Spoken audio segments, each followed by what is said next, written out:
Por favor, estamos ya a punto de comenzar. El tiempo.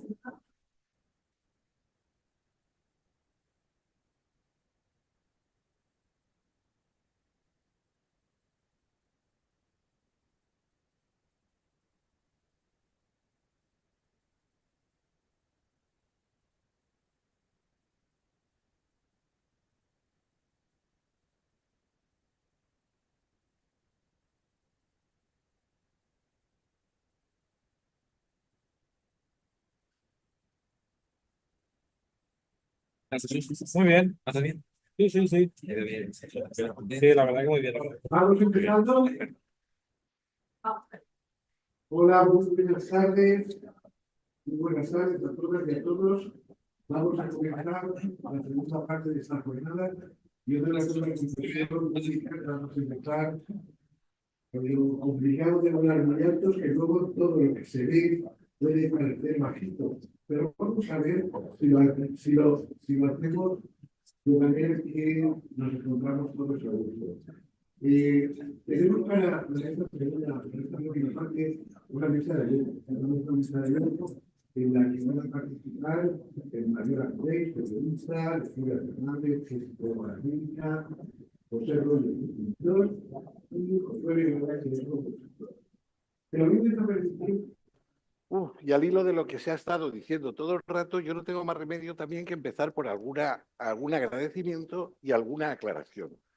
Los agradecimientos los apuntaba antes mi compañera codirectora del laboratorio, la Bañó, María José Bañó, y lo primero de verdad agradecer a esta casa el que nos ha puesto la alfombra roja, nos ha puesto todas las facilidades. Muchas gracias a la Facultad de Derecho. Lo quiero personalizar en su decana y el secretario, que han estado todo el tiempo pendientes y nos permiten estar con este confort y con esta calidad. Así que muchas gracias. Gracias también a la ONCE. Cuando digo gracias a la ONCE, tampoco puedo dejar de personalizar el José Manuel Pichel, que no lo veo yo ahora, pero que, José Manuel, ya, lo de bailar has triunfado, ¿eh? José Manuel, si no hubiera sido por una conversación previa que tuvimos María José y yo con él, seguramente hoy no estaríamos aquí. Quiero agradecer también, por supuesto, a CIRIEC. CIRIEC, siempre que hacemos algún acto de apoyo a la economía social, ahí está, y está todo el tiempo ayudándonos. Y, por supuesto, a los compañeros de Udescope, Jefferson, Ana, de verdad que son un gran apoyo y muchas gracias a todos vosotros. A los asistentes y a los participantes en la jornada. Decía que quería hacer una aclaración, aunque ha estado rondando todo el tiempo las luces y las sombras. Cuando empezamos a debatir acerca de esta jornada, había un cierta resquemor de, bueno, parece que la estáis dibujando más desde las luces que desde las sombras. Y es verdad que podíamos haber dedicado toda la tarde y varias tardes a hablar de soledad no deseada, hablar de las listas de espera de la dependencia que están ahí, hablar del edadismo salvaje, hablar de toda esa serie de cosas. Pensábamos que la jornada podíamos haberla dedicado a eso, pero también éramos conscientes que cuando estábamos hablando de este fenómeno de la longevidad, que es una revolución sociodemográfica, que tiene esas sombras, pero también tiene esas luces. No podemos negar que es el éxito de la vida. El tener una vida más larga significa que se ha democratizado también. Antes solamente eran papas, chamanes, señores excéntricos los que llegaban a los 80, 90 años. La expectativa de vida en este país a principios del siglo pasado era de 33 años. Entonces, esa democratización de la vida, que hoy además de papas, chamanes, hay profesores, catedráticos, hay empleados de banca, a eso se llama pues el éxito de la vida y sobre todo significa algo importante, que es el aumento de las oportunidades, el aumento de poder hacer más cosas a lo largo de la vida. Y eso es lo que al final nos ha hecho que, bueno, que con esa bipolaridad de si lo hacíamos más de sombras o más de luces, le hemos dado una carga mayor a lo de las luces, porque sabemos que de las sombras, de todo eso que anunciaba antes, en el laboratorio vamos a hablar largo y tendido. Nos vamos a dedicar durante mucho tiempo a todo eso. El laboratorio se ha explicado por parte de María José, también se ha apuntado qué es lo que Cristóbal de Ilunion también indicaba, cuáles eran las intenciones, pero a mí me gustaría dejar de entrada alguna idea de por qué surgió. Surgió porque no encontrábamos respuesta a un fenómeno que estábamos viviendo todos y que es una evidencia. Esa revolución sociodemográfica que está delante de los ojos de todos nosotros, no encontramos ni en la agenda política está presente, ni está presente en las distintas facultades. No hay casi líneas de investigación ni en medicina, ni en sociología, ni en ciencias sociales, y por tanto nos parecía importante pues contribuir ahí. ¿Quién era? Era Gabilondo cuando decía no estábamos satisfechos, no nos parecía suficiente, nos parecía que debíamos de hacer algo más. Y en ese hacer algo más no queríamos que fuera nace en esta casa, quiero decir, en la Universidad de Valencia, concretamente en el UDESCOP, pero no queríamos que fuera un proyecto universitario al uso, desde un abordaje teórico, sino que desde el minuto cero teníamos claro aquello que todos los profesores sabemos, que de verdad cuando se aprende es cuando se hace la práctica. Y por eso, nada más empezar a diseñar el laboratorio, nos pusimos en contacto con Ilunion y empezamos con Ilunion Vida Senior y empezamos a trabajar para que lo que nosotros pudiéramos avanzar y averiguar y estudiar tuviera una repercusión inmediata aplicada. Y ahí es cuando diseñamos esos tres aspectos que tanto María José como Cristóbal han apuntado. El laboratorio tenemos el objetivo de hacer formación, de hacer investigación y de hacer divulgación. Queremos, y esto es una intención que ya estamos poniendo en marcha, hacer formación de los alumnos de posgrado, alumnos de doctorado y de máster que vayan a trasladar sus conocimientos a los centros de Ilunion y a la vez allí se formen de los aspectos prácticos. Queremos hacer investigación y con esto aviso a navegantes para todos aquellos que tengáis por relación a través de las universidades o de quien sea, que esté planteándose hacer una tesis doctoral, hacer un trabajo de fin de máster. Desde el laboratorio vamos a impulsaros con apoyo económico, desde el laboratorio vamos a potenciar la investigación en los temas de longevidad, vamos a impulsaros en aquellos temas que se planteen que tengan que ver con la intergeneracionalidad, que tengan que ver con la relación público-privada, que tengan que ver con la participación de la economía social, pues eso va a entrar dentro de la línea de investigación. Y también vamos a poner en marcha una figura interesante, curiosa y que vamos a ver cómo resulta que es la del investigador senior. Lógicamente, en un laboratorio como este, tiene cabida una figura así. Y el último de los abordajes es el de la divulgación. Hoy es el primer ejemplo y estamos viendo la de cosas que he aprendido desde esa primera fila y algo sabía de esto, pero de verdad que he aprendido mucho. Entonces, la divulgación significa participar en romper esos estereotipos que sobre todo, yo creo que desde los medios de comunicación, pero en general está muy instalado en la sociedad, se percibe la persona mayor, se percibe la vejez como decrepitud, pobreza, enfermedad, y eso es algo que, aun dentro de lo heterogéneo, que es, como dice María Ángeles Durán, que lo de la longevidad y los mayores de ahora son muy heterogéneos, ya no coincide en absoluto para nada. Y ahora se va a jubilar el baby boomer, que es una generación con formación, con capacidad económica, con salud.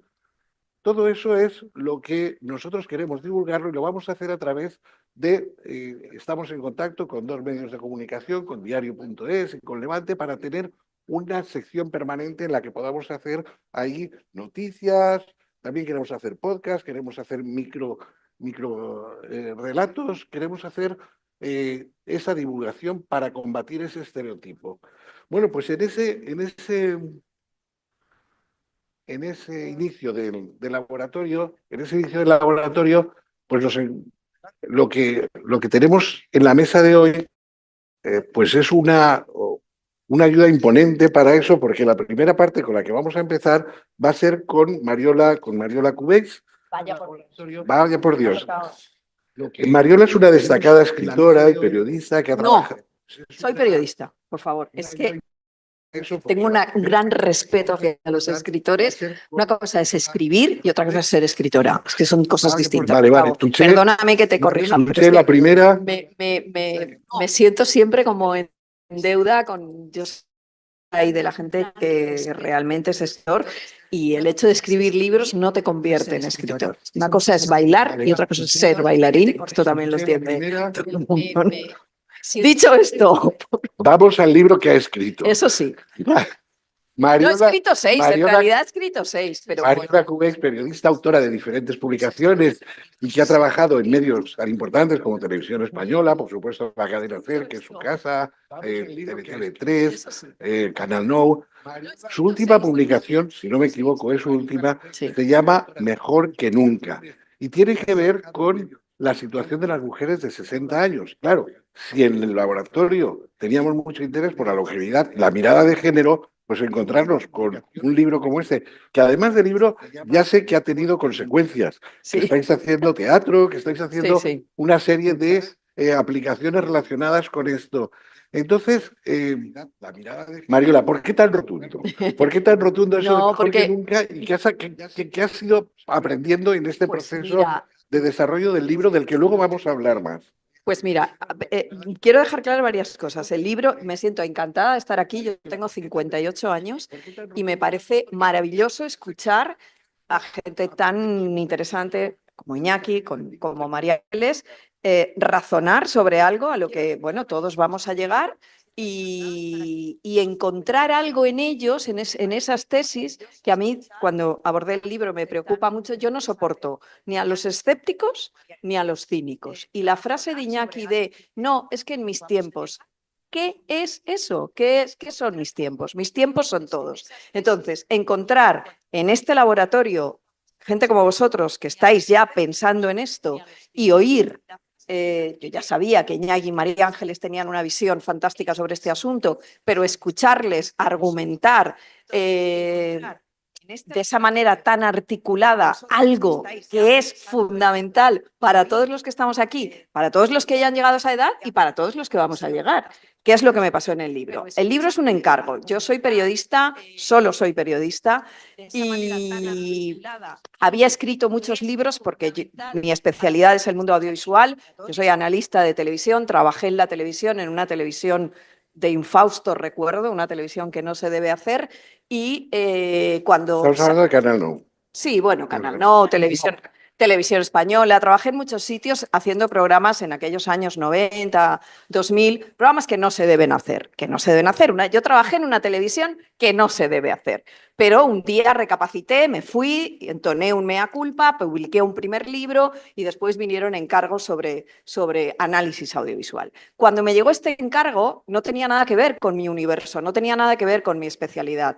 Y tuve dudas porque dije, yo no soy ensayista, yo no soy socióloga, yo no soy psicóloga, no, más allá de mis conocimientos por las entrevistas, por lo que he leído, por mi currículum, no sé si soy capaz. Pues sí que era capaz. Y una de las lecciones es, hay que atreverse, da igual la edad que tengas, estoy súper en contra del edadismo en ese sentido, hay que atreverse, hay que ser... Yo no tengo síndrome de la impostora, esto es verdad, y voy bien de autoestima, ¿no? Tampoco he tenido demasiados problemas en ese sentido, pero y hay que imponerse y hay que alzar la voz.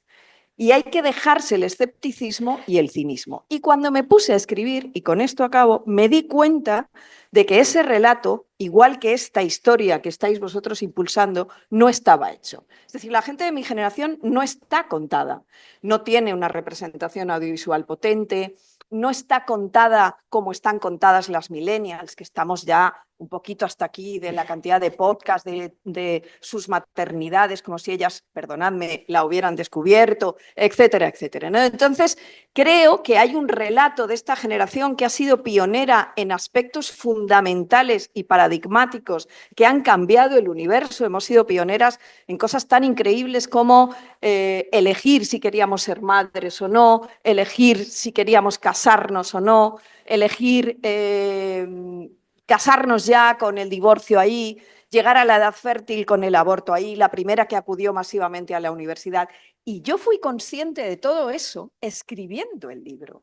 Nunca me había parado a pensar en quién era yo y quién era mi generación, porque el hecho de que nosotras fuéramos una generación un poco bisagra, Fuimos la primera generación que se educó en el heteropatriarcado, pero que ya no educó a sus hijos en lo mismo, la primera que acudió masivamente a la universidad, la primera que creció en democracia. La diferencia entre las mujeres que tenemos ahora, que vamos a cumplir 60 años ahora, y las que tenían 60 años hace 30, salvo excepciones, es paradigmática, es un cambio sorprendente, ¿no? Entonces, todo eso me llevó a reflexionar sobre que realmente hay un relato que está por contar, que era este, siento decirlo, pero era este, y está ahí y lo he dejado y con... Además, estoy profundamente orgullosa de haberlo escrito y estoy profundamente convencida de que es un libro, de que es un relato que puede envalentonar. Antes lo decía María Ángeles, a mí no me gusta la palabra empoderar, pero sí me gusta la palabra envalentonar. Y creo que hace envalentonamiento, no solo en mi generación, sino en las generaciones que vienen detrás. No sé si he contestado a tu pregunta después de decirte que no era escritora. Me encanta lo que Pero me has tú dicho y lo que has contestado. ¿Me podéis bajar, por favor, la pantalla? Porque si el abordaje de género en longevidad es importante, el abordaje intergeneracional es una de las claves, porque nosotros desde el laboratorio no queremos hablar de una esquina de la mesa, no queremos hacer trincheras, por supuesto tampoco queremos hacer guetos, y la revolución sociodemográfica significa que afecta a toda la sociedad por igual. Se están produciendo cambios que nos afectan a toda la sociedad. Ese ejemplo de intergeneracionalidad lo vamos a ver ahora a través del trabajo que están haciendo José Rollo y Josué Vergara. Pero antes de presentároslos, quiero que los conozcáis en una faceta que nos vamos a tener que mover, porque si no nosotros no la vamos a ver, que es a través de un documental del cual hablaremos más tarde. Son 4 minutos de documental. Yo me quedo. Vamos a tener que mover, porque si no nosotros no la vamos a ver, que es a través de un documental del cual hablaremos más tarde. Pepe Rollo Son es 4 una minutos de persona documental. que de niño encontró su destino. Descubrió que quería pintar, rollo, que necesitaba pintar. Es una persona que ese era su lado ardiente. Encontró al que se tenía que coger, porque le iba a salvar la vida. Que quería pintar. Cada dificultad es un reto nuevo. Una persona es una puerta que se abre hacia otras puertas. Y en cada puerta, porque más pintado, intentando encontrar tu pincelado, que esforzándote mucho vas a tener la suerte de encontrar tu manera. Porque yo creo que nací con una prótesis en la mano, una prótesis que es un pincel. Me di cuenta que yo era una persona melancólica, que me faltaba socializarme con los demás, que los demás pensaban distinto a mí. Eso me daba miedo, porque yo no sabía jugar a lo que los otros jugaban, que me faltaba socializar. De ahí que cuando encontré que los demás pensaban, suerte tremenda de encontrarme con el poder que me daba la pintura, me aferré a él. Me salvó la vida.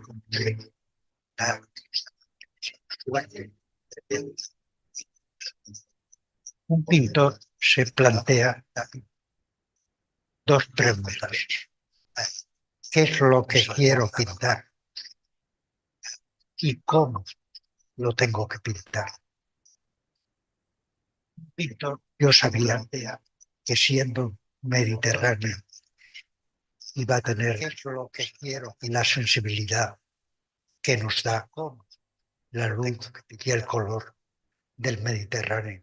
Y que como todos los mediterráneos, nos gustan las curvas, nos gusta el barroco, nos gusta el manierismo, la manera como utilizas tu arte, el estilo, tu pose. Y entonces sabía hacia dónde me dirigía. Había que encontrarlo y descubrirlo, pero tenía el objetivo claro. Mi pintura tenía que ser grande, con luz, con color y con fuerza. Ese era mi destino. Tengo 81 años. Soy un afortunado porque no solo estoy vivo, sino que estoy pintando y disfrutando mucho, pero entiendo que todo tiene un final. Yo me puedo salir de una película en cualquier momento. Estoy vivo, sino que no me espero al fin, disfrutando mucho, pero entiendo que todo tiene un final. Yo me puedo salir de una.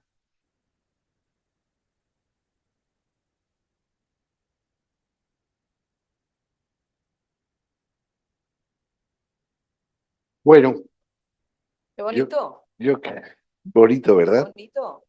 Yo creía que era un marco imprescindible en el cual pudiéramos ver un documental que es una obra. Josué Vergara es el realizador y el compositor de la música, y Pepe Royo es el protagonista. Yo los tengo que presentar muy brevemente, como estoy haciendo con cada uno de los integrantes, porque si tuviera que contar los currículos de cada uno de vosotros, se nos harían las tantas. José Royo es un destacado pintor español, conocido como el pintor de la luz. Su impecable técnica pictórica, el dominio del dibujo y el sentimiento extremo reflejado en la luz y el color de sus obras han hecho de Royo un pintor indispensable en las mejores colecciones de todo el mundo.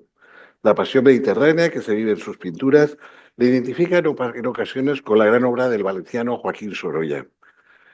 Y Josué Vergara es un compositor valenciano que ha sido galardonado en numerosos certámenes relacionados con la música de cine.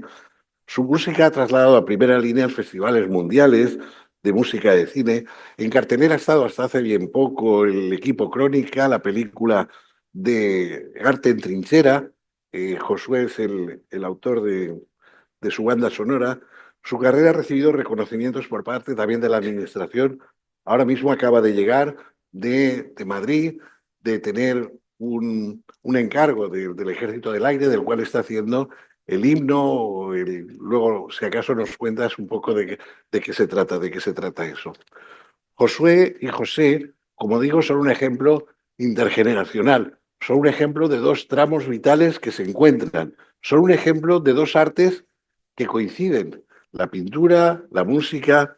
A mí, Pepe, me gustaría preguntarte qué ha significado para ti la pintura a lo largo de toda la vida. Incluso como yo sé que tú sobre esto le has dado vueltas, me gustaría que nos dijeras cómo se pinta el tiempo. Mirad, mirad, eso es lo más fácil. Si estás pintando, solo tienes que continuar pintando, dejar que pase el tiempo y continuar pintando.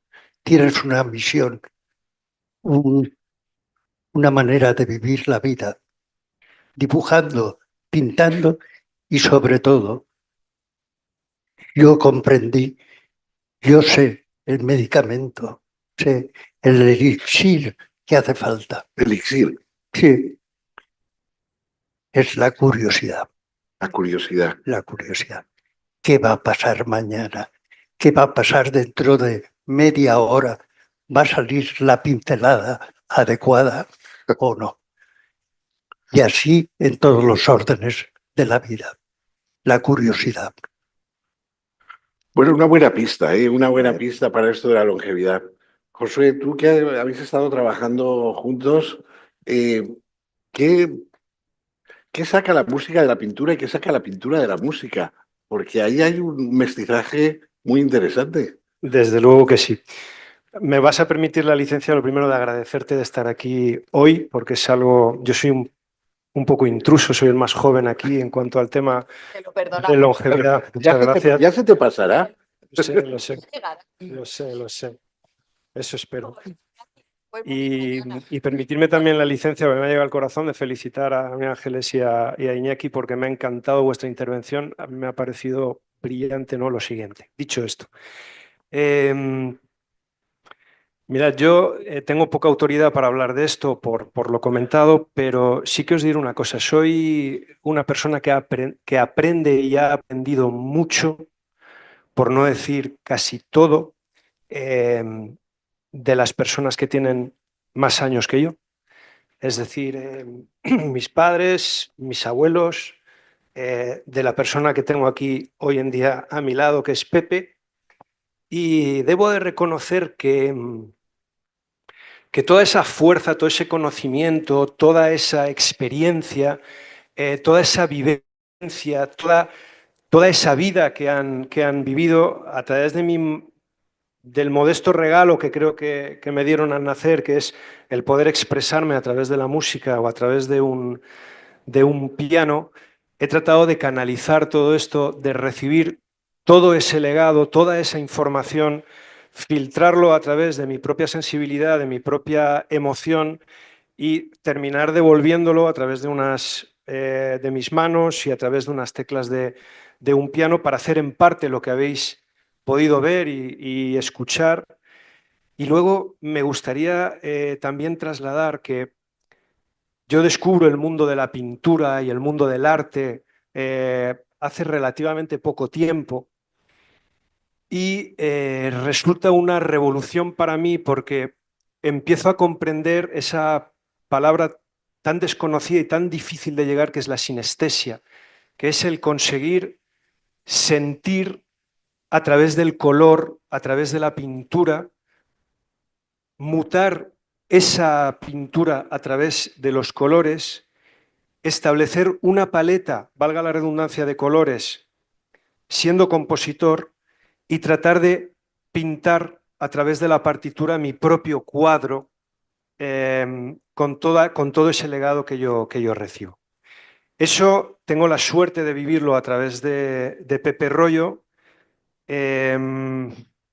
Lo sabes, Pepe, porque te quiero mucho y al final esos momentos en los que pasamos juntos, en los que tú me hablas de tu experiencia, en los que tú me hablas y veo tu pintura, son los que a mí me generan una retroalimentación en la disciplina que me impulsa, que es la música, ¿no? Pero quiero especialmente agradecer a las personas longevas y me voy a atrever a decir a las personas longevas que todavía viven, pero a las personas que han sido longevas y que ya no viven y que dejan también un legado, una experiencia y un conocimiento absolutamente vital para las personas que nos quedamos y que nos permiten seguir avanzando cada día gracias a su sacrificio, a su lealtad, a su ayuda, a su cariño, a su amor, a su educación y a todos esos valores tan importantes que hoy nos debemos de devolver a las personas más mayores por obligación. Pepe, ¿quieres comentarle algo a Josué? Josué, al que conozco desde hace poco tiempo, pero el tiempo es como un acordeón, se puede extender o comprimir. Nos estimamos muchísimo, colaboramos mucho. Últimamente me puso en un compromiso Cuenta, que es el porque tenía compromiso. derecho, porque es mi ¿No será amigo. venir aquí hoy? No quería, él tiene una música maravillosa y lo último que ha hecho ha sido el concierto para el Ejército del Aire y me pidió que yo colaborara haciendo el cartel en el que se anuncia este concierto fabuloso. Y así continuamente, hacemos y deshacemos. Esto me pasa por tener un buen amigo que, como habéis dicho, es de otra generación, pero se nos junta, vivimos el mismo momento. Es Está bien ese en la ejemplo hora. de que vivís el mismo momento. Creo que es difícil de explicar mejor que vivís ese mismo momento. Bueno, pues completamos la mesa con Lecina. Lecina es psicóloga clínica con amplia experiencia en la práctica profesional, en la docencia y en la investigación. Y como consecuencia de su trabajo es autora de numerosas publicaciones, escribe, no digo que es escritora porque Está muy bien lo de autora. me llevo otro capón. Es promotora, claro, es promotora de un laboratorio, igual que hemos planteado el laboratorio de longevidad en el Colegio de Psicólogos de Madrid. Lecina ha puesto en marcha el psicólogo sobre el valor de la ilusión. Ha recibido numerosos reconocimientos por sus trabajos en investigación y en divulgación. Y su última publicación se llama El valor de la ilusión.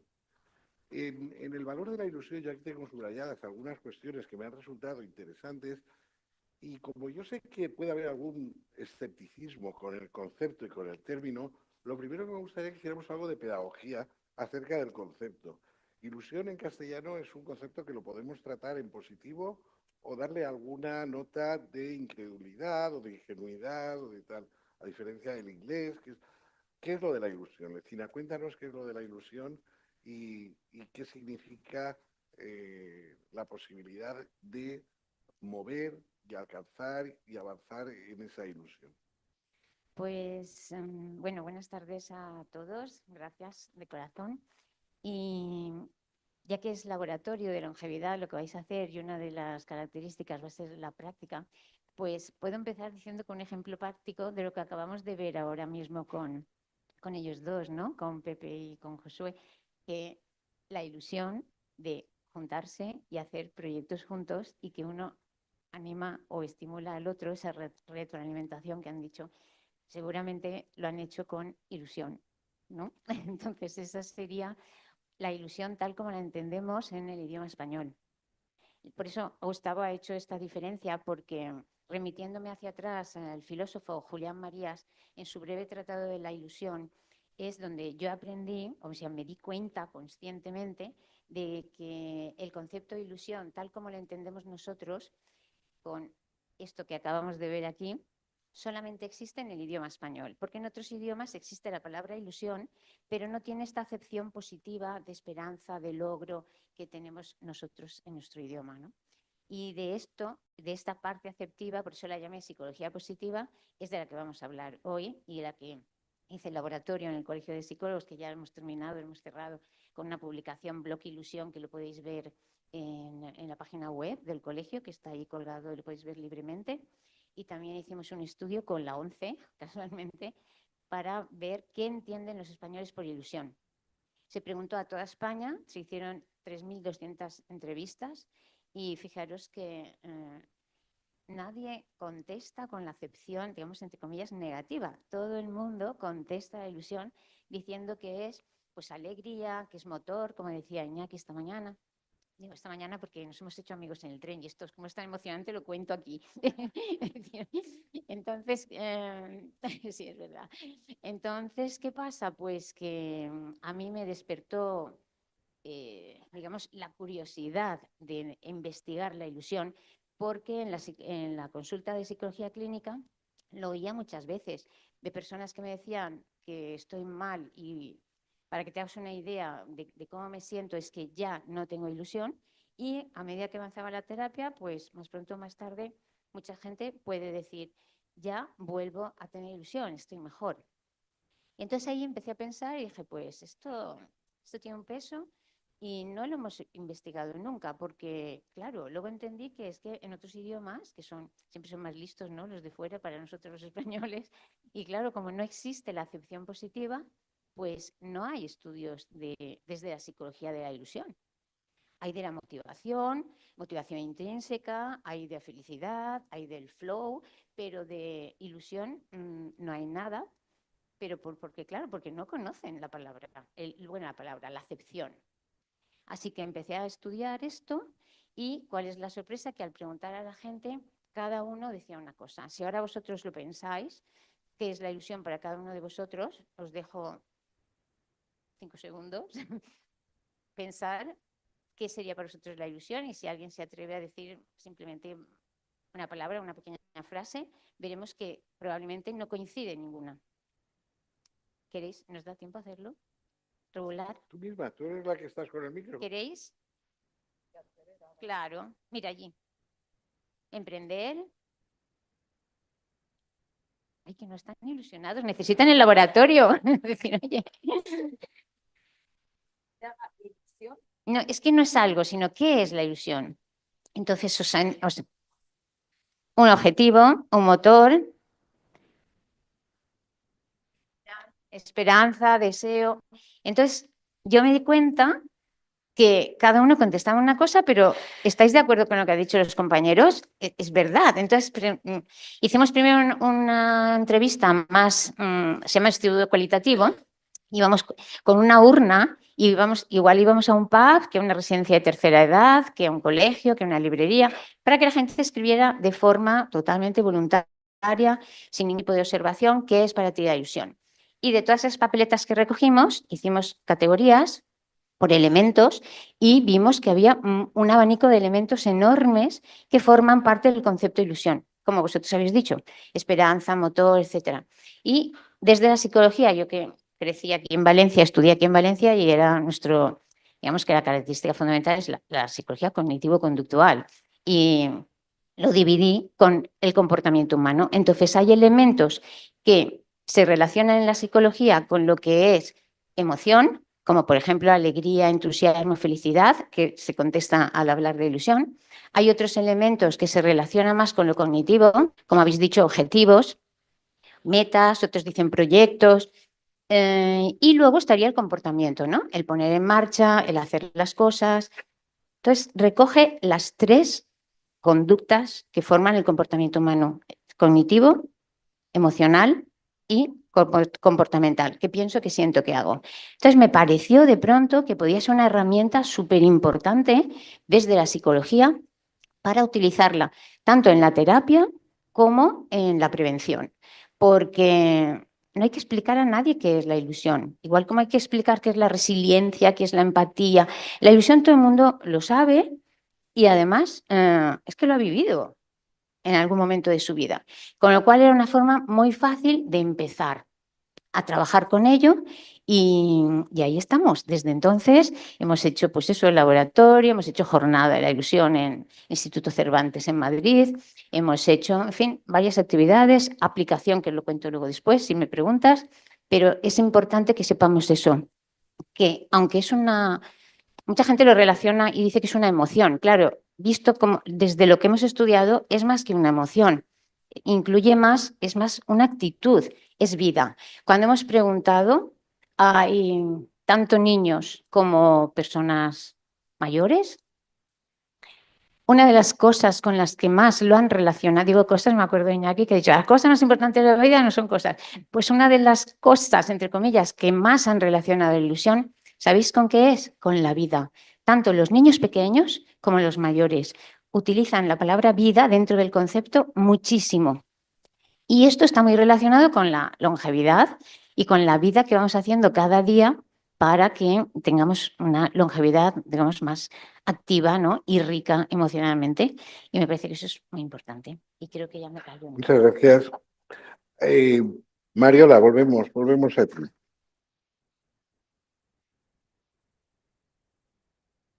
Espera, Ay. has dicho, ¿qué pienso? ¿Qué hago? ¿Cómo es?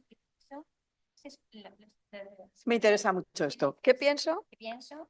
¿Qué siento? y qué hago? Que no siempre está bien conducido. Luego es mucho más. Vale, vale.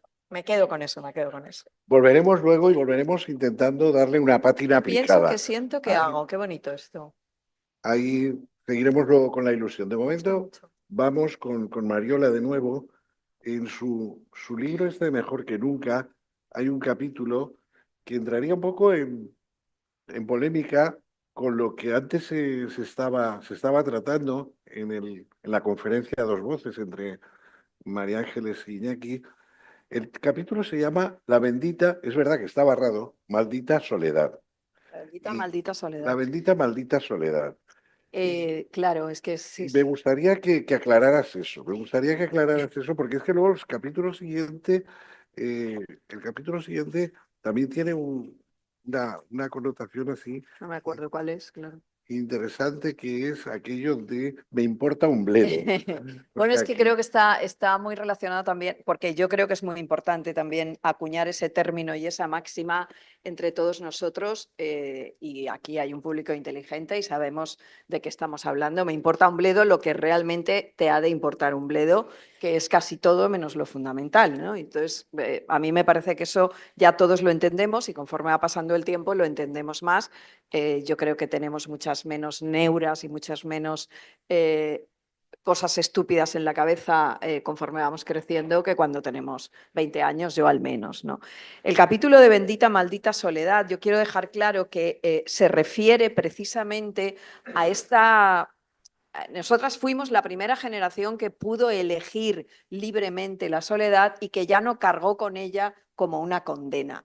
Las mujeres que me antecedieron a mí, que nos antecedieron a nosotras, si se quedaban solas, si se quedaban solteras, había una carga social, emocional, brutal contra ellas, ¿no? Eso yo creo que nosotras lo rompimos, nosotras decidimos, evidentemente, si queríamos vivir en pareja o no, pero ya ha llegado también un momento en el que hay un montón de mujeres de esta edad mía que deciden ya no emparejarse más porque, queridos, queridas, cada vez es más difícil el amor.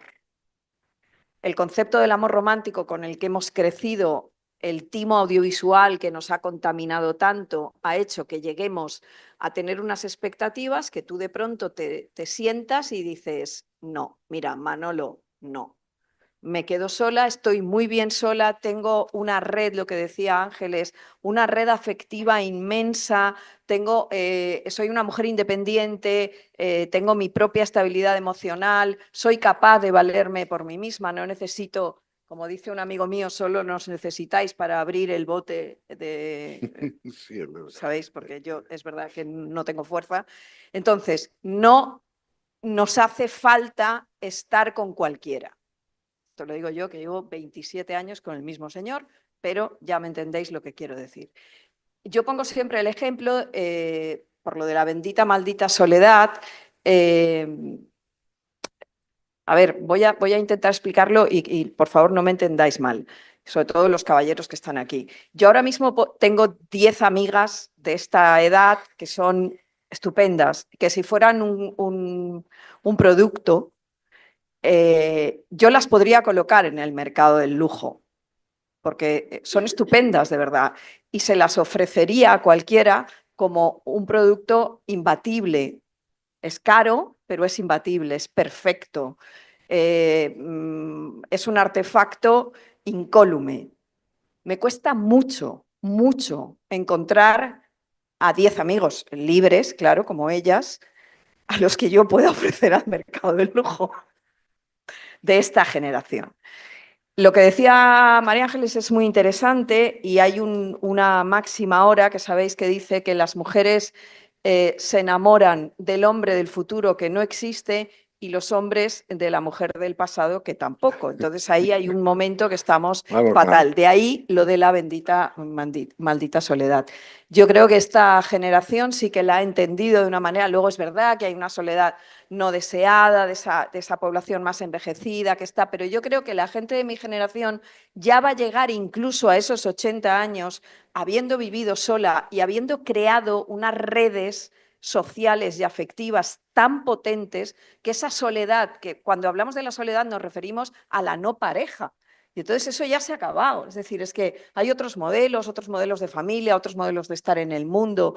Y a mí me parece muy importante que eso se cuente y se diga, no, no, estoy sola porque quiero, nadie va a entrar en mi casa ahora a abordar mi espacio, quiero vivirlo. Y cuando decida vivirlo en compañía, lo voy a vivir con otras compañías, ¿no? No sé si se entiende bien, pero a mí me parece muy... Claro, en el libro yo hablé con muchísimas mujeres, colegas, amigas periodistas, escritoras de verdad, actrices. Claro, yo me dedico al audiovisual, tengo un montón de amigas actrices, un montón de amigas directoras de esta generación.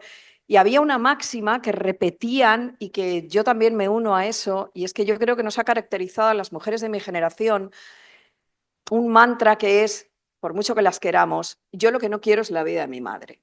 Y eso es lo que realmente ha roto completa, o sea, ha sido como una ruptura total entre una generación y la otra. ¿Por qué? Bueno, pues porque nuestras madres en general no tuvieron vida propia, no eligieron soledad, no eligieron tenernos, y no quiero la vida de mi madre. Yo ahora le pregunto a mi hija, que tiene 19 años, que de hecho entré en su cuarto hablando de esto y le pregunté, oye Carlota, ¿tú querrías la vida de mamá?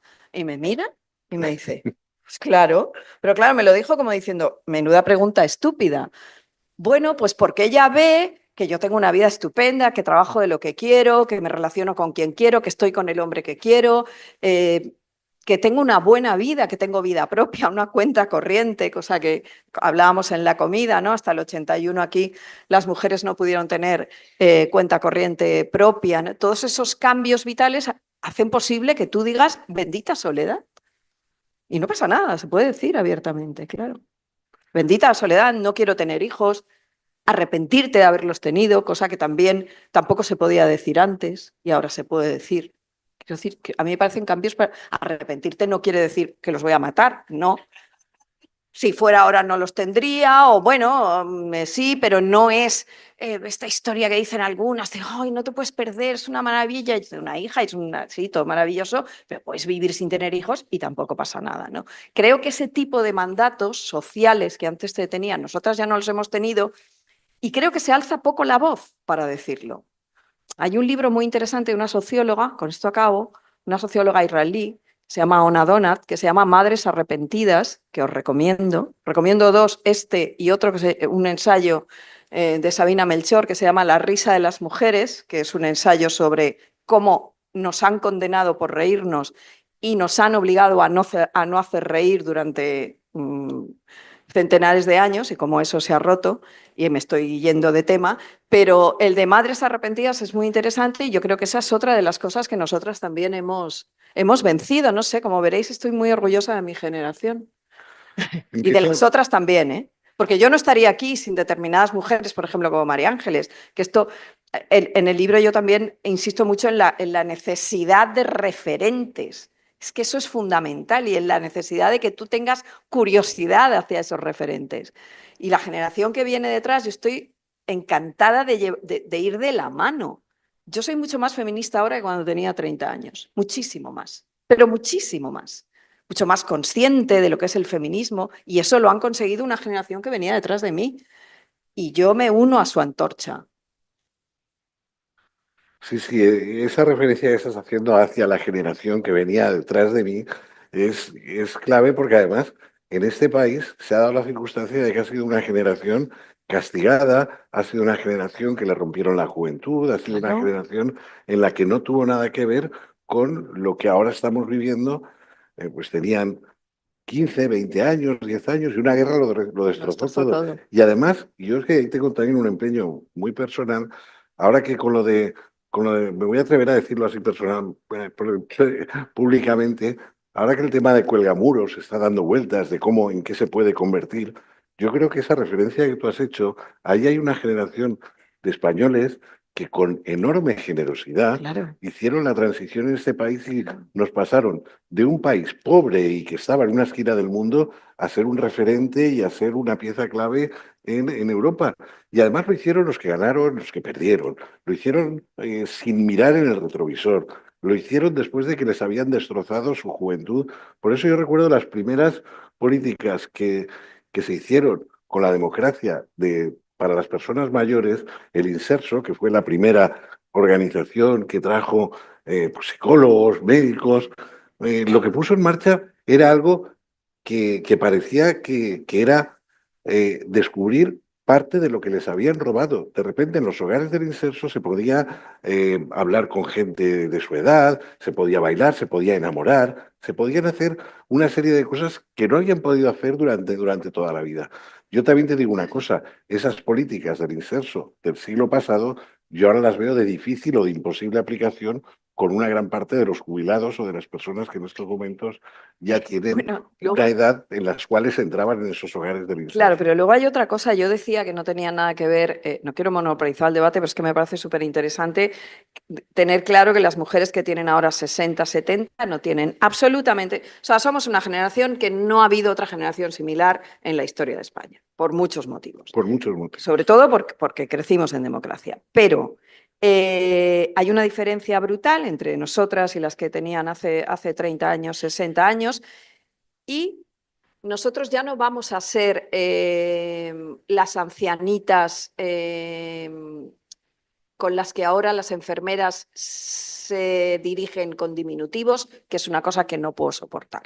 Es decir, a mí ya nadie me va a decir, Mariolita, ¿quieres un caldito? No. Entre otras cosas, porque esa enfermera a mí ya me ha visto de igual a igual. Es decir, yo hablo de igual a igual con mi hija, cosa que mi madre no hacía conmigo. Nosotras no nos podíamos. Yo a mi madre no le contaba, yo a mi madre la adoraba, mi madre me adoraba a mí, pero yo no podía contarle lo que me cuenta mi hija sobre cosas que a veces digo, no necesitaba saberlo, pero ella te lo cuenta, ¿no? Entonces, esas niñas, esas personas de 20, 25 años que estarán a lo mejor en esas, bueno, no sé ya si serán housing, residencias, no lo sé, pero no me va a decir, ¿quieres un caldito? Porque yo si estoy en plenitud, la miraré y le diré, Mari Carmen, ¿qué me estás contando? ¿Un caldito? Perdona, o sea, ¿soy subnormal yo? No, háblame normal, o sea, háblame como si fuera una persona. Esa infantilización que se acaba, yo creo que ya se ha acabado entre determinados sectores, afortunadamente que vamos a eso, nadie se atrevería a hablarle con diminutivos a este caballero, porque, en fin, o sea, ¿de qué estamos hablando, no? A mí me parece que eso es fundamental. Hay una anécdota buenísima, todos nos acordamos de las chicas de oro, ¿verdad? Bueno, Claro. claro, es periodista audiovisual y esto me preocupa mucho. Las chicas de oro se emitió en el 85. Cuando las chicas de oro representaban, tanto en la ficción que estábamos viendo como en la vida real, lo que ellas tenían, entre 50 y 60 años, ¿sí? Tú las veías en pantalla, tú las ves ahora con tu mirada de ahora, las ves y dices, a ti te parecían, claro, con mis 20 años, a mí me parecían abuelas, ¿no? El titular del País, cuando se anunció el estreno, era llega una serie sobre la tercera edad. Tenían 50 años. Esto, claro, 40 años después sería impensable, afortunadamente. Hace 2 años se estrenó la segunda temporada de Sexo en Nueva York, donde habían pasado 25 años de la primera, y las mujeres de Sexo en Nueva York, con todos los retoques estéticos que queráis, pero aparentaban o tenían o emulaban en la ficción la misma edad que tenían las chicas de oro 20 años atrás. Claro, tú las miras y son mujeres distintas, porque nosotras hemos abrazado una estética distinta, porque nos hemos empecinado en no abandonarnos, en reivindicar la belleza de la vejez, de la edad, lo que decía María Ángeles, que me ha encantado esa frase, ¿no? Entonces, a mí me parece que todas esas cosas han de estar en el debate público y han de circular y la gente se las tiene que meter en la cabeza. Y me voy a callar. Muy interesante. No, volvemos del género a la intergeneracional. Todos tenemos en la cabeza grandes maestros de las artes, de la pintura, de la música, el arte y la longevidad. ¿Cómo ves el arte y los años? ¿Cómo ves el arte y los años, además desde dos momentos vitales tan diferentes? ¿Qué significa en cada tiempo? Es un milagro. Es un milagro. El milagro está, ¿por qué? En la era prehistórica a alguien se le ocurrió pintar. ¿Qué sucedió en su cabeza para alguien que necesitaba lo más inmediato, comer y sobrevivir? ¿Por qué se le ocurrió pintar? Esa idea fue revolucionaria para la sociedad, para la civilización, absolutamente para todo, porque había sucedido un milagro, que un animal cambiara y necesitara dibujar, pintar algo que le rodeaba. Bien, esto continúa. ¿Por qué a mí me entra la manía o la necesidad de pintar, como le sucedió al prehistórico o a la prehistórica? No se sabe por qué. Es algo que sucede en tu cerebro y hace que tengas una necesidad imperiosa de hacerlo. Y una vez empiezas, ya no puedes parar, ya es inevitable, porque la curiosidad para saber qué va a suceder después, a la semana que viene, al mes que viene, al año que viene, te lleva a no parar, a insistir, porque es como una cicatriz que tuvieras en la cabeza, en tu cerebro, y no quisieras curarte, quisieras que continuara esa señal por los tiempos, para siempre. Me quedo con una palabra que ya está saliendo mucho, el tema de la curiosidad. La curiosidad que lo has aprendido, Josué, tú desde tu experiencia con estos dos tramos vitales, el arte. Yo es que creo que al final el tiempo es una constante y una ecuación permanente, valga la redundancia, en el tiempo de cada uno. Cuando hablamos del carpe diem, cuando hablamos de vivir el día y cuando hablamos de vivir el presente, realmente mi presente ahora mismo es el tuyo, es el de Pepe y es el de todas las personas que estamos aquí. Pero cada uno en su punto vital lo vive de una determinada manera y lo vive con una experiencia diferente en base a sus conocimientos y a sus vivencias. Pero me parece algo tremendamente mágico el hecho de coincidir en el tiempo diferentes sensibilidades, diferentes personas con diferentes conocimientos y en el mismo momento, ¿no? Entonces, yo creo que el arte y la cultura está por encima del tiempo en este aspecto. Y luego hay otro tema que me parece mágico y es que cuando una persona pinta un cuadro, lo pinta en el momento presente, con las ideas del pasado o con los anhelos del futuro, pero esa obra cultural, esa pintura o esa partitura, esa obra musical, me parece absolutamente mágico volverte a encontrar con ella a los 20 años, a los 15 años, también en el momento presente, pero con una sensibilidad diferente, con una experiencia diferente y con la magia de haber dejado huella, aunque solamente sea para ti, a través de las herramientas de la cultura y poder observar como si fuera en una máquina del tiempo o a través de un espejo, que eres la misma persona, aunque aparentes otra cosa, pero que eres la misma persona que pintó ese cuadro hace 20 años o que compuso esa obra hace 20 años. Y me parece también mágico, y vuelvo a lo que comentábamos antes,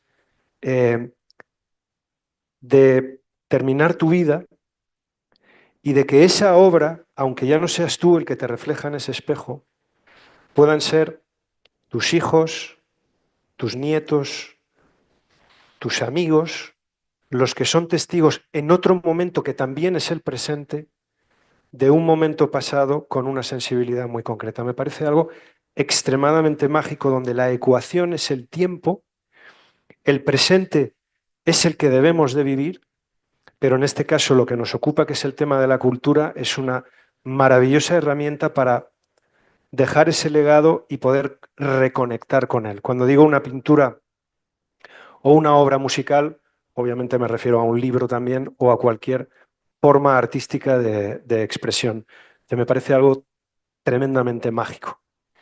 Muchas gracias, Josué. Vecina, ilusión, en modo práctico. Nos vamos Caja, a poner- otra vez, les voy a decir gracias. Te lo pone muy porque fácil, ¿no? Me lo ponen súper Te lo pone fácil. muy fácil.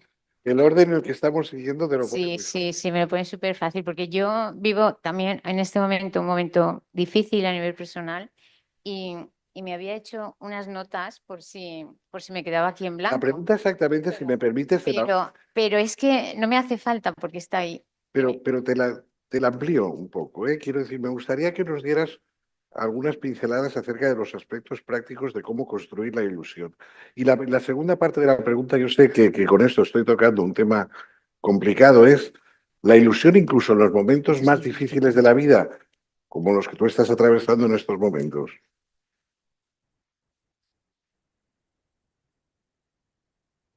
Ay, ay. Así. Bueno, ya está. Voy a centrarme con ellos. Pues es que me encanta que has utilizado la palabra magia. Y la ilusión, tanto la acepción positiva como la negativa, está muy relacionada o asociada con la magia, porque una de las definiciones es, digamos, como el ilusionista, ¿no? La alteración de la percepción de los sentidos, ver cosas que en realidad no están. Eso sería la magia, tal como la entendemos, de los ilusionistas. Pero luego está la magia que ha comentado Josué y que se parece, no, es idéntica a la de la ilusión, porque la ilusión recoge eso mismo que tú has dicho. Tiene la magia de enlazar pasado, presente y futuro. Y cuento esto para luego la parte práctica.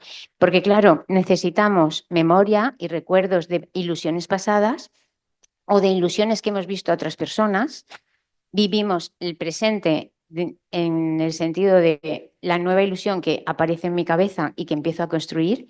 Y recoge también el futuro, porque es la proyección de la persona hacia adelante. Esa es, yo creo, la característica esencial de la ilusión, es la capacidad de proyección que tenemos los seres humanos, a diferencia de otros animales, como has dicho, que aquí como de los animales de la Tierra, pues somos los únicos que sepamos que tenemos esa capacidad, ¿no?, de imaginación y de proyección hacia adelante. Entonces recoge pasado, presente y futuro, y tiene esa magia. También tiene la magia, y por eso utilizarla en la... Y vuelvo a la psicología, el comportamiento lo vemos como que es una respuesta a un estímulo. Entonces hay un estímulo, una respuesta, una consecuencia, ¿no? Ante un estímulo reaccionamos de una manera y esa reacción tiene unas consecuencias. Eso es lo que estudiamos en psicología. La ilusión tiene la magia de recoger estas tres variables. Es estímulo, porque nos pone en marcha motor, como vosotros habéis dicho. Es conducta, porque es lo que iniciamos en este momento a nivel de pensamiento, de estrategia, de cómo la voy a conseguir, qué voy a hacer. Y es consecuencia, porque es esa alegría, ese entusiasmo que recibo en este momento, aunque aún no la tengo lograda, pero los pasos que voy dando ya tengo esa sensación de pequeños logros, ¿no? Entonces, ahí también está la magia de reunir pasado, presente y futuro, estímulo, respuesta, consecuencia, y así tengo una lista larga, pero no vamos a contar todo ahora. Pero lo cuento por eso, como ventaja para utilizarla en la práctica, independientemente de la edad que tengan, independientemente del ámbito en que se muevan. Puede ser niños a nivel escolar, puede ser en el trabajo, a nivel laboral, puede ser en la sanidad, pero la podemos utilizar donde queramos porque forma parte de la vida y como herramienta de la estrategia de ilusión positiva la podemos utilizar ahí. También tenemos que tener en cuenta para usarla en la práctica todo lo que nos aporta, porque claro, mientras estamos viviendo una ilusión, somos ilusión, que creo que también lo habéis nombrado, no sé si Iñaki o Ángeles, es antes, cuando habéis dicho confundir el estar en nuestro idioma español también. Y entonces ahí también es importante que lo tengamos en cuenta porque todas las ventajas que tiene, todas las características de la ilusión, que es activa, dinámica, ahora no me sale ninguna, fuerza, fortaleza, motivación, todas las características que tiene la ilusión, que son enormes, lo tenéis en el libro, salen el perfil, le he puesto como unas 15 características que nos podemos trasladar nosotros. Entonces, cuando estamos ilusionados, somos esas características y por eso también es muy útil en la práctica. Así que, por todo lo que hemos estudiado con la ilusión, la podemos trasladar a la vida, ¿no? Y relacionándole ya, que no me gustaría, le voy a coger aquí, como siempre llevo papel lápiz, pero hoy no, y he aprovechado esto. Entonces, me gustaría enlazar porque es para lo que me llaman a veces, para hacer análisis y resúmenes de las cosas. Entonces voy a hacer un poco de lo que hemos visto hoy. Y si he hablado, por ejemplo, voy a empezar con José Manuel Michel, cuando ha dicho lo de la inclusión. Entonces me parece muy importante porque justo con el estudio que hicimos el Colegio de Psicología y la ONCE, una de las características que sacamos fue esa, que la ilusión une y nos une.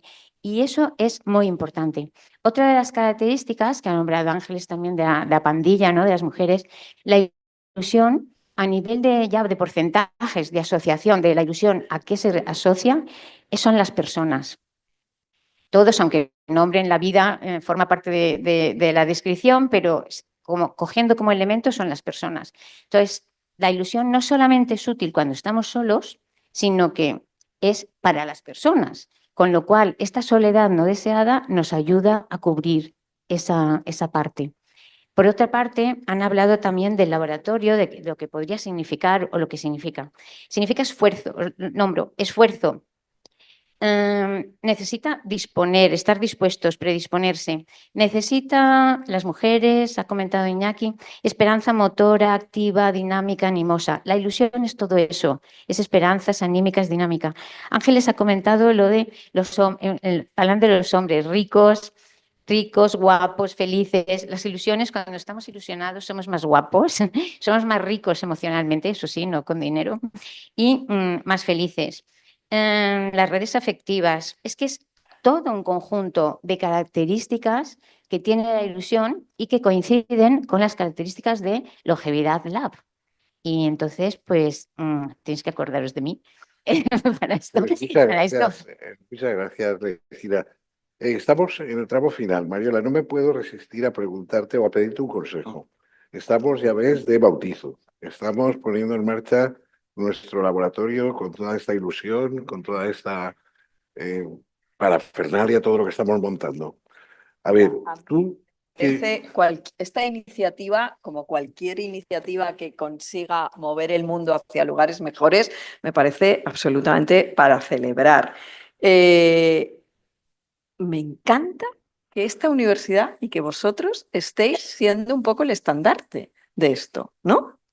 Bueno. Estéis liderando esta historia que salga desde Valencia. Valencia a veces no está en el mapa en las mejores condiciones y en cambio esto lo sabemos, y en esta ocasión sí lo está. Yo os pido que no perdáis el eje, es decir, que continuéis por esa senda, que es una senda, es una tierra ignota, también te lo digo, es una tierra ignota, pero es muy interesante desbrozarla porque, volviendo a mi libro, yo tengo la sensación de que yo transité esa tierra ignota y detrás de mí, esto digo como mi generación, y detrás de mí ha habido otras generaciones que ya han podido recorrer esa senda que ya estaba desbrozada y es un sendero soleado. Entonces yo os pido que hagáis ese sendero, ¿no? Y que como ciudadanos, ya no solo a vosotros, no quiero dejar pasar la importancia del audiovisual, que yo es una cosa en la que me empecino mucho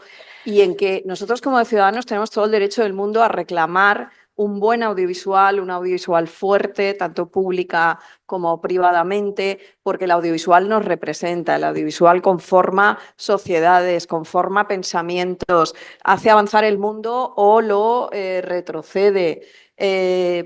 Y a mí eso me parece muy interesante y creo que no debéis también dejarlo de lado. Es decir, el audiovisual es muy importante. Tener claro que esa disciplina consigue cosas que no consiguen otras. Cuando hablo del audiovisual no solo hablo de la televisión, ya sabemos que ahora todo es audiovisual, ¿no? Es una cosa mucho más líquida. Y a mí me preocupa mucho que eso se pierda y se deje ahí y no tenga, y nosotros, o sea, diferentes generaciones no tengan esa representación audiovisual. Entonces creo que hay que ser combativo. Quiero contar una anécdota. Se acaba de estrenar una película, por lo del edadismo, que se llama Un funeral de locos, que es una adaptación de la comedia francesa, española, dirigida por Gómez Pereira, donde la protagonista es Belén Rueda, que tiene 60 años, y Belén Rueda hace de madre de Ernesto Alterio, que tiene 54.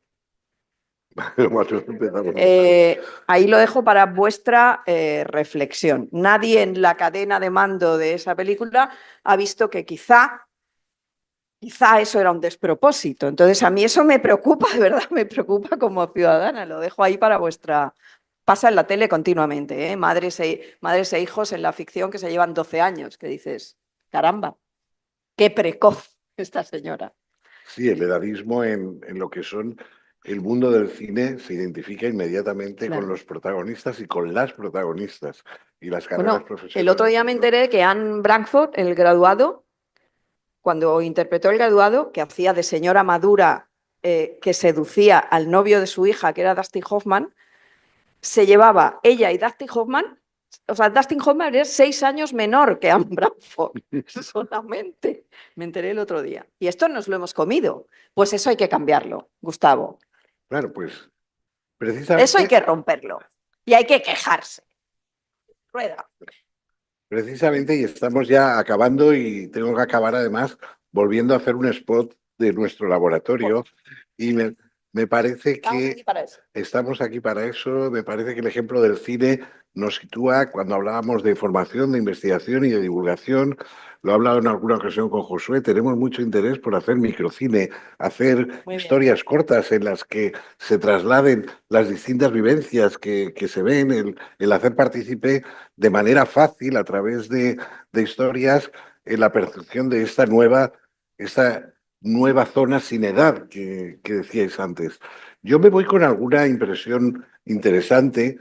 A mí me da la impresión que cuando nos poníamos a diseñar el laboratorio nos pasaba algo así como aquel protagonista de Molière que hablaba en prosa sin saberlo, pues nosotros tenemos prisa sin saberlo seguramente y por eso nos pusimos a trabajar en esto que intentamos cambiar las cosas. Me ha gustado mucho cuando he oído eso de que esto es fruto de un desajuste, de que no estamos satisfechos y queremos hacerlo. Y además, y ahora viene el llamamiento. Somos conscientes que el laboratorio funcionará si conseguimos aglutinar los esfuerzos y me encanta porque de momento lo hemos conseguido. Aquí veo representantes de Cruz Roja, aquí veo representantes de la Defensora del Mayor, aquí veo representantes de la Fundación Novaterra, aquí veo representantes, creo que hemos conseguido por lo menos despertar esa primera ilusión, ese primer interés por participar en esto y ahora solamente me queda, además de agradeceros que estéis hoy aquí, el hacer el llamamiento a que trabajéis con nosotros, a que nos metamos ahí juntos a explorar todos estos caminos. Pues ahora estoy viendo a María José que nos acaba de meter en un proyecto europeo, que nos vamos a seguir haciendo esas 3 líneas de acción porque no nos conformamos, porque no nos parece que lo que tenemos hasta ahora está bien y por eso queremos cambiarlo. También está, por cierto, ahí quería saludar el Foro de Longevidad, que es una organización también nueva que lo que pretende es algo también casi heroico, que es meterlo en la agenda política, meter esto de la longevidad en la agenda política, que hace buena falta. Pero bueno, también bienvenidos, muchas gracias. Susi, muchas gracias, Carmen, muchas gracias, Paco, son los representantes Nieves de Cruz Roja y de todas las organizaciones. Y yo con esto ya estaría dando paso a la actuación de la... Si no queréis decir algo final, tenéis una ocasión de comentar algo y si no, pues si os parece, escuchamos algo que prometen que va a ser estupendo, que es el coro de la 11. Muchas gracias a todos.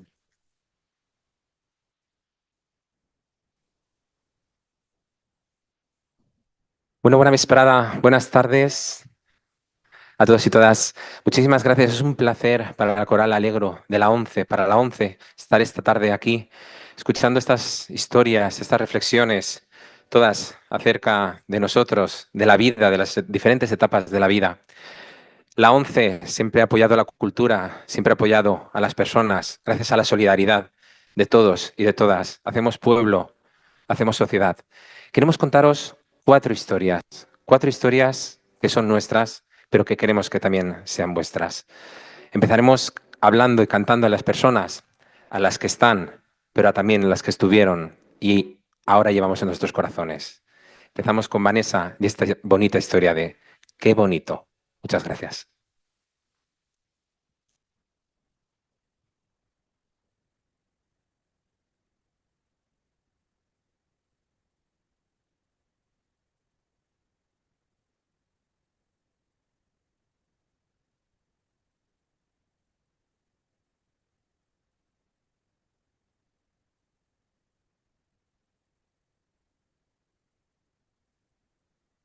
Qué bonito cuando te veo, ay, qué bonito cuando te siento. Qué bonito saber que estás aquí junto a mí. Qué bonito cuando me hablas, ay, qué bonito cuando te callas. Qué bonito sentir que estás aquí junto a mí. Ay, qué bonito sería poder volar y a tu lado ponerme a cantar como siempre hacíamos los dos. Que mi cuerpo no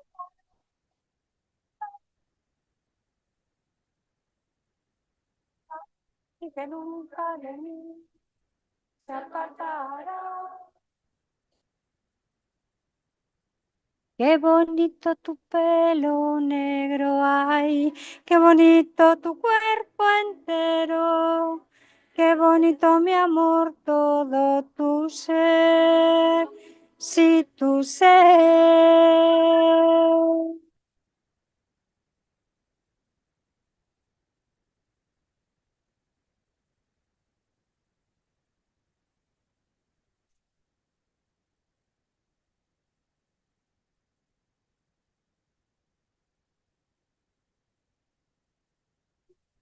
Sería poder volar y a tu lado ponerme a cantar como siempre hacíamos los dos.